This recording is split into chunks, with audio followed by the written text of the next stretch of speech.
ఇప్పుడు అన్నామలై మాట్లాడిన కొన్ని మాటలు బీజేపీ క్యాడర్ ఒకసారి గుర్తించుకున్న వాళ్ళకు కూడా నచ్చట్లేదు.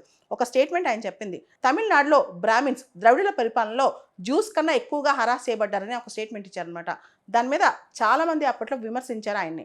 ఆయన ఏం మాట్లాడుతున్నారో ఒకసారి ఆయనకి అర్థం కాకుండా మాట్లాడారనమాట.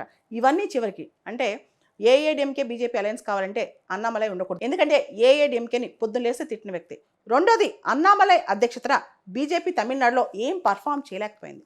అంతేకాదు అన్నామలై ఏది పడితే అది మాట్లాడటం, కొన్నిసార్లు అజ్ఞానంతో మాట్లాడటం, ఇవన్నీ కూడా ఇప్పుడు ఆయన పదవికే చేటొచ్చింది.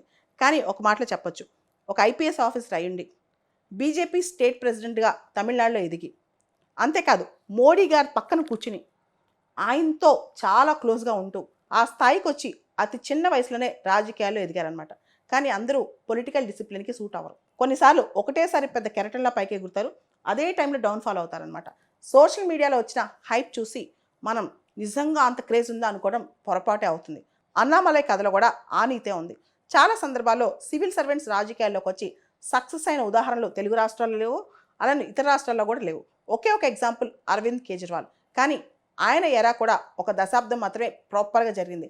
ఆ తర్వాత ఆయన ఫాల్ కూడా స్టార్ట్ అయింది.